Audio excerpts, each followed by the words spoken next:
Hello friends, welcome back to YouTube channel Sandy's things. இன்றைக்கான வீடியோவில் நம்ம எதை பற்றி பார்க்க போகிறோம்னு பார்த்தீங்கன்னா, கப்பி ஃப்ரிட்ஜ் பாக்ஸ் நம்ம வந்து செட் பண்ணியிருந்தோம்ல, அது செட் பண்ணி கிட்டத்தட்ட வந்து ஒரு 3 மாதத்துக்கு மேலே ஆயிடுச்சு. அந்த ஃப்ரிட்ஜ் பாக்ஸை நம்ம கழுவவே இல்லைங்க. ரொம்ப நாளாக வந்து ஏன் கழுவாமல் வச்சுருந்தேன்னா, அது வந்து உள்ளவே வந்து ப்ரீட் ஆகி குட்டி போட்டுக்கிட்டே இருந்துச்சு. குட்டியெல்லாம் ரொம்ப மினிமல் சைஸ்லான இருக்குது. அதனால இந்த ஃபாக்ஸ் ஸ்டைலெலாம் போய் மாட்டிக்குது. அதை எடுக்கையில் எப்படியும் நம்ம வந்து சில கப்பீஸை வந்து நம்ம இழக்கிற மாதிரி தான் இருக்கும் வாஷ் பண்ணையில். அதனால தான் வேணான்னு வச்சுருந்தேன். ஆனால் இப்போ பார்த்தீங்கன்னா ஃப்ரிட்ஜ் பாக்ஸோட நிலமை ரொம்பவே மோசமாகிடுச்சு. அதனால் நம்ம இன்றைக்கி வந்து கண்டிப்பாக வாஷ் பண்ணி ஆகணும் அப்படிங்கிற ஒரு நிலமை வந்ததுனால இன்றைக்கி வந்து நம்ம வந்து ஃப்ரிட்ஜ் பாக்ஸ் வாஷ் பண்ண போகிறோம். அதை எப்படி பண்ணுறோம் அப்படிங்கிறத இன்றைக்கி அந்த வீடியோவில் பார்க்க போகிறோம். சரி, வாங்க நம்ம வீடியோக்குள்ளே போகலாம். இதுதான் பார்த்தீங்கன்னா என்னோடய ஃப்ரிட்ஜ் பாக்ஸ் செட்டப். இதில் தான் நம்ம வந்து கப்பீஸ் எல்லாம் வந்து விட்டு வச்சுருக்கோம். இது கிட்டத்தட்ட நம்ம வந்து வாஷ் பண்ணி 3லேருந்து 4 மாதத்துக்கு மேலே வந்து ஆயிடுச்சு. ஏன் நான் வந்து வாஷ் பண்ணாமல் இருந்தேன்னு பார்த்தீங்கன்னா, இதில் வந்து ஃபாக்ஸ் ஸ்டைலோட க்ரோத் வந்து ரொம்பவே அதிகமாகிருச்சு. அதோட ஃப்ரைஸும் வந்து நிறையா வந்து குட்டி வந்து போட்டுக்கிட்டே இருக்குது. ஏன்னா வந்து ஃபீமேல் மேல் எல்லாம் ஒன்றா இருக்கிறதுனால குட்டி அது பாட்டு உள்ளே வந்து நிறையா வந்து ப்ரீடாகி வந்து போட்டுகிட்டே இருக்கிறதுனால நிறையா குட்டிகள் வந்து இருக்குது. அது வந்து இந்த மாதிரி இலைகள் அதுக்கப்புறம் ஃபாக்ஸ் ஸ்டைலுக்குள்ளெல்லாம் போய் வந்து மாட்டிக்கும். நான் வந்து எடுக்கையில் கண்டிப்பாக நிறையா ஃப்ரைஸ் வந்து இறக்கிறதுக்கான வாய்ப்புகள் இருக்குது. அப்படிங்கிறதுனால தான் நான் அந்த மாதிரி எடுக்காமலே இருந்தேன். ஆனால் இன்றைக்கி வந்து நம்ம வாஷ் பண்ணி தான் ஆகணும். அப்படிங்கிறதுனால ஃபஸ்ட்டு நம்ம வந்து வாட்டர் பிளான்ட்ஸ் எல்லாத்தையும் கலெக்ட் பண்ணி வந்து தனியாக வந்து வச்சாச்சு. அதுக்கப்புறமா நம்ம வந்து நெட்டு யூஸ் பண்ணி கொஞ்சம் கொஞ்சமாக வந்து ஃப்ரைஸ் எல்லாம் வந்து முடிஞ்ச அளவுக்கு எல்லாத்தையும் நம்ம வந்து கலெக்ட் பண்ணிட்டோம். ஒரு டப்பில் வந்து நான் வந்து வச்சுட்டேன். அது கிட்டத்தட்ட பார்த்திங்கன்னா ஒரு 500க்கு மேலே கண்டிப்பாக இருக்கும் கப்பீஸு. எல்லாம் வந்து பார்த்திங்கன்னா ஒவ்வொரு ஸ்டேஜ் க்ரோத்தில் வந்து ஒவ்வொன்றும் ஒவ்வொரு ஸ்டேஜ் க்ரோத்தில் வந்து இருக்குது. இதை வந்து நம்ம 2 ஃப்ரிட்ஜ் பாக்ஸாக செட் பண்ணால் நமக்கு வந்து க்ரோத்துக்கு வந்து இன்னும் கொஞ்சம் வேகமாக கிடைக்கும். நம்மள்ட்ட இப்போதைக்கு ஒரு ஃப்ரிட்ஜ் பாக்ஸ் வந்து நம்ம கப்பி வச்சுருக்கோம். இன்னொரு ஃப்ரிட்ஜ் பாக்ஸ் மாலி வச்சுருக்கிறதுனால நான் இது ஃபுல்லாகவே கப்பியாகவே மெயின்டைன் பண்ணலாம் அப்படின்னு நான் வந்து முடிவு பண்ணிட்டேன். இது லைட்டாக நம்ம வந்து வாஷ் பண்ணிவிட்டு இந்த பாசம்லாம் இருக்குன்பாங்கள்ல, அதெல்லாம் வந்து நீங்கள் வந்து ஃப்ரிட்ஜ் பாக்ஸ் செட்டப்பில் வந்து ரொம்ப வந்து தேய்ச்சி விடணும் அப்படிலாம் அவசியம் இல்லை. லைட்டாக தேய்ச்சி விட்டுட்டு நீங்கள் வந்து வாட்டர் வந்து ஃபில் பண்ண ஆரம்பிச்சிட வேண்டியதுதான். எப்போதுமே அந்த பாசம் இருக்கிறதெல்லாம் வந்து ஃபிஷ்ஷஸ் வந்து சாப்பிடும். அதனால் வந்து அதை வந்து ரொம்ப அழுத்தியெல்லாம் நீங்கள் வந்து தேய்ச்சிடாதீங்க. அதுவும் வந்து ஒரு இயற்கையான ஃபுட்டு அப்படிங்கிற மாதிரி நம்ம வந்து விட்டுற வேண்டியதுதான். நான் வந்து ஃப்ரிட்ஜ் பாக்ஸில் எப்போதும் வந்து ஒரு மார்க் வந்து வச்சுருப்பேன். அந்தளவுக்கு வந்து நான் வந்து வாட்ரு வந்து ஃபில் பண்ணிடுவேன். ஒரு சைடு பார்த்தீங்கன்னா வாட்ரு வந்து ஃபில் ஆகிக்கிட்டு இருந்துச்சு. இந்த டயத்தில் வந்து நம்ம வந்து ஃபாக்ஸ் ஸ்டைல் நிறையா ஃபாக்ஸ் ஸ்டைல் இருந்துச்சுல, அதில் எதெல்லாம் நமக்கு தேருமோ அது மாதிரியான ஃபாக்ஸ் ஸ்டைல்ஸ் எல்லாம் எடுத்து வச்சுட்டேன். மீதி எல்லாத்தையும் நம்ம வந்து தூக்கி போட்டாச்சு. ஏன்னா வந்து அதெல்லாம் ரொம்பவே வந்து அழுகின நிலையில் இருந்துச்சு. அதனால் அதெல்லாம் வந்து நான் வந்து தூக்கி போட்டு ஒரு ஃப்ரெஷ்ஷாக ஸ்டார்ட் பண்ணலாம் அப்படின்னு சொல்லிட்டு ஒரு நல்ல ஃபாக்ஸ் ஸ்டைல்லாம் எடுத்து வச்சுருந்தேன். இதுக்கப்புறம் பார்த்தீங்கன்னா நம்மளோட கப்பீஸ் சொல்லியிருந்தேன்னா அது எல்லாத்தையும் இப்போ நம்ம வந்து ரிலீஸ் பண்ண போகிறோம். கிட்டத்தட்ட பார்த்தீங்கன்னா 500 கிட்ட இருக்குது. நான் ரிலீஸ் பண்ண நீங்கள் நல்லா நோட் பண்ணிங்கன்னா தெரியும், ஃபிஷ்ஷஸ்லாம் வந்து ரிட்டன் வந்து அந்த டப்புலேயே வந்து ஏறுது. ஏன்னா வந்து வாட்டருக்கு எதிர்த்து தான் பார்த்தீங்கன்னா ஃபிஷ்ஷஸ்லாம் ஸ்விம் பண்ணும் அப்படிங்கிற மாதிரி சொல்லுவாங்க. அதே மாதிரி தான் பார்த்தீங்கன்னா நான் விட நிறையா ஃபிஷ்ஷஸ்லாம் வந்து எதிர்த்து ஆப்போசிட் சைடில் வந்து ஸ்விம் பண்ணி வந்து மேலே வர ஆரம்பிச்சிருச்சு. நான் விட தான் பார்த்தீங்கன்னா என்னோடய பெரிய சைஸ் ஃபிஷ்ஷஸ்லாம் வந்து பின்னாடி டப்பில் தான் வந்து இருந்துச்சு. எல்லாம் பார்த்தீங்கன்னா பெருசாக வந்து வந்துக்கிட்டு இருந்துச்சு.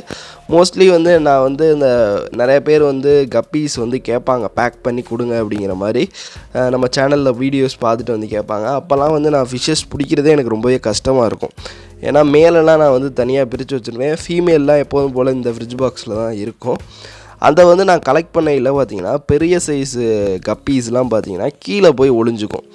ஏன்னா வந்து அதுக்கு நல்லாவே தெரியும் நம்மளை அதை பிடிக்க தான் வரான் அப்படிங்கிற மாதிரி தெரிஞ்சுக்கிட்டு கீழே போய் ஒளிஞ்சிக்கும். அதனால் நமக்கு வந்து நல்ல ஒரு பிக் சைஸ் வந்து நம்ம சப்ஸ்கிரைபர்ஸ்க்கு வந்து கொடுக்க முடியாது அனுப்பி விடுறதுக்கு. முடிஞ்ச அளவுக்கு நம்ம வந்து ட்ரை பண்ணுறோம். ஆனால் நம்மளால் அந்த சைஸ் வந்து எடுத்து கொடுக்க முடியல. இதுக்கடுத்து என்ன பிளான் பண்ணி வச்சுருக்கேன்னா, ஃபீமேலையும் இனிமேல் ஒரு சைஸ் வந்ததுக்கப்புறம் அதையும் தனியாக ஒரு டப் செட்டப்பில் போட்டு வளர்க்கலாம் அப்படிங்கிற மாதிரி ஐடியா பண்ணியிருக்கேன். மேலையும் ஃபீமேலும் ஓரளவு சைஸ் ரீச் ஆயிடுச்சுன்னா அது தனியாக போட்டு நம்ம வளர்த்தோம்னா இன்னும் கூட சைஸ் வந்து ரீச் ஆகும். ஒரு டப்புக்கு ஒரு 20 கப்பி அந்த மாதிரி நம்ம வந்து போட்டு வளர்க்கலாம் அப்படிங்கிற மாதிரி ஐடியா பண்ணியிருக்கேன். நீங்கள் என்ன நினைக்கிறீங்க அப்படிங்கிறதையும் சொல்லுங்கள்.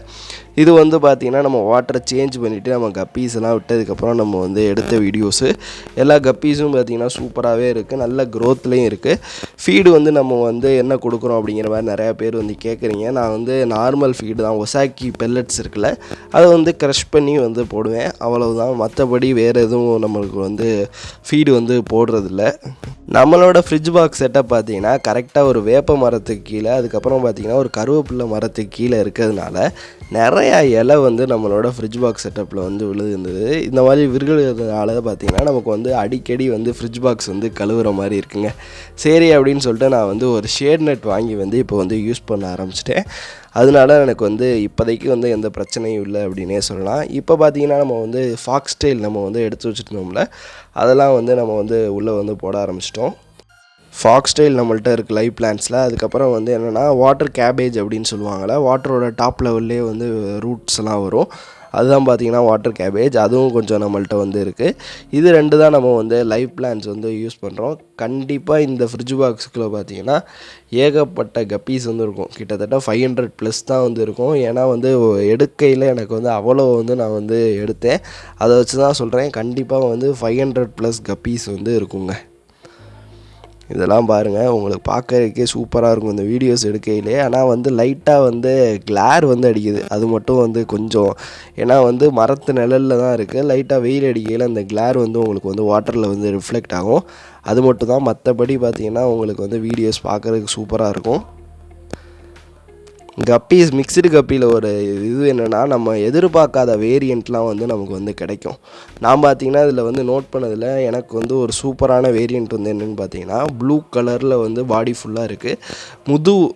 டாப் இதில் பார்க்கையில் பார்த்தீங்கன்னா எல்லோ கலரில் வந்து ஷேடு வந்து வந்திருக்குங்க. பாடி ஃபுல்லாக ப்ளூ கலரு, முதுகில் மட்டும் பார்த்தீங்கன்னா ஒரு மாதிரி எல்லோ கலரில் வந்து ஷேடு வந்துருந்துச்சு. பார்க்குறக்கே சூப்பராக இருந்துச்சு. இந்த மாதிரி கப்பீஸில் நம்ம வந்து மிக்ஸ்டு கப்பியில் வந்து நமக்கு வந்து நிறையா வேரியண்ட்ஸ் வந்து கிடைக்குங்க. ஆனால் இம்போர்ட்டட் கப்பீஸில் வந்து நம்ம வந்து ஒரே லைனேஜ் வச்சு நம்ம வந்து ப்ரீட் பண்ணுறதுனால நமக்கு அந்த அளவுக்கு வந்து கலர் வேரியண்ட்ஸ் வந்து நமக்கு வந்து மாறுபட்டு கிடைக்காது. ஒரே மாதிரியான கலர் வேரியண்ட் வந்து கிடச்சிக்கிட்டே இருக்கும். மிக்ஸ்டு கப்பி பார்த்தீங்கன்னா நான் வெறும் ஒரு 50 ரூபாய்க்கு ஒரு கடையில் வாங்கி நான் வந்து ப்ரீடு வந்து பண்ணேன். ஆவின் ட்ரேயில் தான் நான் வச்சு ப்ரீட் பண்ணுவேன். நிறைய பேர் நம்ம சேனலுக்கு புதுசாக இந்த வீடியோஸ் பார்க்குறீங்கன்னா பழைய வீடியோஸ்லாம் போய் பாருங்கள். ஒரு ஆவின் ட்ரேயில் தான் நான் வந்து ப்ரீட் பண்ணுவேன். அந்த ப்ரீடான ஃப்ரைஸ்லாம் எடுத்துகிட்டு வந்து இந்த ஃப்ரிட்ஜ் பாக்ஸில் போட்டு நான் வந்து மெயின்டைன் பண்ணுவேன். அந்த மாதிரி மெயின்டைன் பண்ணுறதுலே கிட்டத்தட்ட இப்போ பார்த்தீங்கன்னா 500+ கப்பீஸ் வந்து நம்மள்ட்ட வந்து இருக்குது. அதனால் கப்பி ப்ரீட் பண்ணுறது ரொம்பவே ஈஸியான வேலை. கண்டிப்பாக நீங்களும் வந்து ப்ரீட் பண்ணுங்கள். இந்த வீடியோவில் பார்த்தீங்கன்னா நம்ம கப்பி எப்படி ப்ரீட் பண்ணி நம்ம வந்து எவ்வளோ செட்டப்பில் நம்ம எவ்வளோ கப்பீஸ் வச்சுருக்கோம் அப்படிங்கிறத டீட்டெயிலாக பார்த்தோம். இது மாதிரி பார்த்தீங்கன்னா நம்ம சேனலில் இனிமேல் நிறையா வீடியோஸ் வந்து தொடர்ந்து வந்துக்கிட்டே இருக்கும். இந்த வீடியோ பிடிச்சிருக்கு அப்படின்னு நினச்சிங்கன்னா மறக்காமல் நம்மளோட சாண்டிஸ் திங்ஸை வந்து சப்ஸ்கிரைப் பண்ணி வச்சுக்கோங்க. Thank you friends.